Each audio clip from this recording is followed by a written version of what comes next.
क्या एक फिल्म सिर्फ फिल्म होती है या कभी कभी वो इतिहास का आईना बन जाती है? द बंगाल फाइल्स एक ऐसी कहानी जिसे पर्दे पर आना था लेकिन उसे पर्दा दिखा दिया गया, बिना बैन के बैन कर दी गई। ये फिल्म आखिर किन सच्चाइयों को उजागर करती है और सबसे बड़ा सवाल, बंगाल इतना संवेदनशील क्यों है? आइए आज बात करते हैं फिल्म के पीछे के सियासी तूफान की और उस बंगाल की जिसने भारत के इतिहास, संस्कृति और राजनीति को दशकों से दिशा दी है। इस वीडियो में हम 3 टॉपिक्स पर बात करेंगे। फिल्म का सब्जेक्ट क्या है, कंट्रोवर्सी और बैन का कारण, और आखिरकार बंगाल ने भारत को क्या कुछ दिया। वीडियो को आखिर तक जरूर देखना क्योंकि एक भारतवासी होने के नाते आपको शायद ये फैक्ट्स जानने बेहद जरूरी है, अपना धर्म साइड में रखते हुए। सबसे पहले हम बात करते हैं फिल्म के सब्जेक्ट की। द कश्मीर फाइल्स का नाम सुना है? द केरला फाइल्स का? इन्हीं फिल्मों को डायरेक्ट करने वाले विवेक अग्निहोत्री की नई फिल्म द बंगाल फाइल्स 5 सितंबर को रिलीज हुई। बेसिकली ये फिल्म 16 अगस्त 1946 के डायरेक्ट एक्शन डे पर बेस्ड है।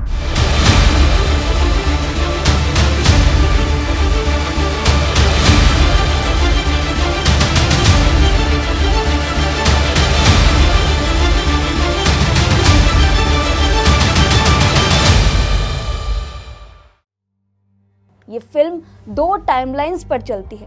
पहली टाइमलाइन है 1946 का टाइम, जब कोलकाता और नोआखली में भयानक दंगे हुए, हजारों लोग मारे गए।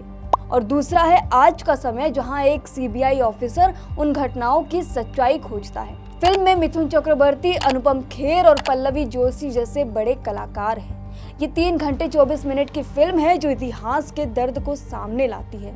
अब फिल्म को सेंसर बोर्ड ने तो पास कर दिया, रिलीज डेट भी तय हो गई थी, लेकिन जब थिएटरों तक पहुंचने की बारी आई, कोलकाता और बंगाल के कई सिनेमा घरों ने अचानक फिल्म दिखाने से मना कर दिया। डायरेक्टर का आरोप है कि थिएटर मालिकों को धमकियां दी गई है और कहा गया है कि फिल्म देखने पर नतीजे भुगतने होंगे। नमस्कार दोस्तों, मैं ये वीडियो इसलिए बना रहा हूँ कि मैं आपसे हाथ जोड़ के एक विनती करना चाह रहा हूँ कि एक बड़ी दुविधा और एक बहुत मुश्किल के हालात पैदा हो गए हैं बंगाल में हमारी फिल्म द बंगाल फाइल्स को लेके। मैंने अभी रात को कई सारे जो मल्टीप्लेक्स हैं, नंबर 1, नंबर 2, नंबर 3, उनके सीईओज लोगों से बात करी है। पहले उनको पुलिस फ़ोन करके धमका रही थी कि अगर उन्होंने रिलीज़ किया तो उनको बहुत बड़ी समस्या खड़ी हो जाएगी, और इसलिए उन लोगों ने इस फिल्म को बंगाल में दिखाने से मना किया, क्योंकि जब पुलिस ही गुंडागर्दी करने लगे तो कोई क्या कर सकता है। यहाँ कोई लिखित बैन नहीं था, लेकिन डर इतना था कि स्क्रीन ही हटा दी गई। इसे कहते हैं साइलेंट सेंसरशिप, जब कानून कुछ नहीं कहता लेकिन माहौल कह देता है कि ये मत दिखाओ। फिल्म में ये दिखाया गया है कि कैसे राजनीतिक ताकतों और धार्मिक उन्माद ने एक समुदाय को निशाना बनाया। प्रोड्यूसर्स इस फिल्म को ऐतिहासिक सत्य मानते हैं, लेकिन कुछ लोग इसे राजनीतिक एजेंडा कहते हैं। बंगाल सरकार का कहना है कि इससे सांप्रदायिक हिंसा को हवा मिलेगी। फिल्म के एक सीन में गांधी का किरदार अनुपम खेर लड़कियों को हिंसा से बचने के लिए आत्महत्या की सलाह देता है। ये सीन बहुत कंट्रोवर्शियल है। कुछ लोग कहते हैं कि ये इतिहास का सच दिखाता है, तो कुछ का मानना है कि ये सिर्फ ड्रामा है। कुछ लोग मानते हैं कि फिल्म का जो मोटिव है वो लोगों को जागरूक करना है, लेकिन विपक्ष कहता है कि ये सिर्फ नफरत फैलाने की एक कोशिश है जो चुनावी राजनीति से जुड़ी हुई है।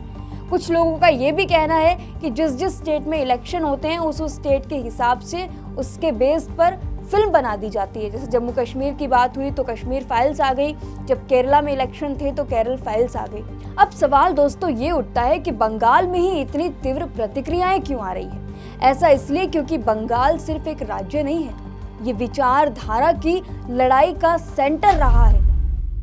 अब अगर बंगाल का नाम आता है तो जहन में आपके एक ही चीज आती होगी कि बंगाल का तो भाई रसगुल्ला, दुर्गा पूजा या काला जादू ही मशहूर है। तो जरा रुकिए, आप सोचिए और जानिए कि बंगाल ने भारत को सिर्फ मिठास ही नहीं दी है, बल्कि क्रांति, कलम और कल्चर की वो ताकत दी है जिसने भारत को नई पहचान दी। आप सुनते जाना बंगाल ने कैसे कैसे भारत को नई दिशा दी है। पहली चीज, बंगाल ने सुभाष चंद्र बोस दिए, जिन्होंने नारा दिया, तुम मुझे खून दो मैं तुम्हें आजादी दूंगा। यही तो बंगाल की आवाज थी जिसने ब्रिटिश राज की नींव हिला दी। बंगाल के बंकिम चंद्र चट्टोपाध्याय जी ने ही हमारा राष्ट्रगीत वंदे मातरम दिया है। बंगाल के ही रविंद्रनाथ टैगोर ने भारत को उसका राष्ट्रगान जनगण मन दिया। अब जरा साहित्य और कला की ओर भी मुड़ते हैं। बंगाल के टैगोर से लेकर सत्यजीत रे तक ने भारत को वो कलात्मक गहराई दी जिसकी मिसाल पूरी दुनिया देती है। Bengali film Pather Panchali Indian cinema की पहली ऐसी फिल्म बनी जिसको इंटरनेशनल लेवल पर रिकॉग्निशन मिला। मुक्तिबोध सुकांत भट्टाचार्य, शक्तिपथ राजगुरु की कविताएं ये शब्द नहीं है, चेतना की आग है। अब बात करते हैं विज्ञान की, क्योंकि बंगाल सिर्फ भावनाओं का नहीं बल्कि दिमाग का भी धनी है। आचार्य जगदीश चंद्र बोस जिन्होंने पौधों की संवेदनाएं खोजी, मेघनाथ साहा जिनके सिद्धांत आज भी एस्ट्रोफिजिक्स पढ़ाते हैं, अमर्त्य सेन को 1998 में इकोनॉमिक्स में नोबेल पुरस्कार मिला। पश्चिम बंगाल का रानीगंज कोलफील्ड भारत के सबसे पुराने और सबसे जरूरी कोयला क्षेत्रों में से एक है, जो बिजली घरों, स्टील प्लांट्स और रेलवे को एनर्जी देता है। बंगाल को गोल्डन फाइबर का देश भी कहा जाता है। इसके साथ ही भारत की 90% से ज्यादा जूट प्रोडक्शन यहीं पे होती है, जिससे बनते हैं बैग, गनीपट्टी, कारपेट और एक्सपोर्ट आइटम्स। बंगाल है भारत का धान का कटोरा। देश में सबसे ज्यादा राइस प्रोडक्शन इसी स्टेट में होता है। यहाँ की गोविंदो भोग और तुलाई पंजी जैसी चावल की किस्में अब जीआई टैग पा चुकी है। भारत की 1/3 से ज्यादा मीठे पानी की मछली पश्चिम बंगाल से आती है, खासकर रोहू, कतला और हिल्सा।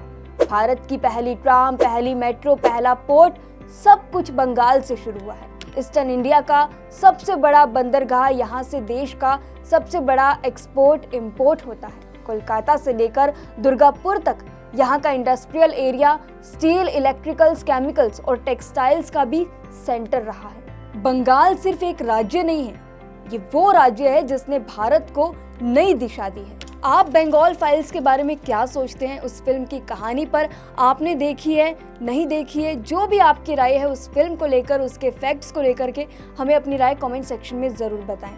शुक्रिया।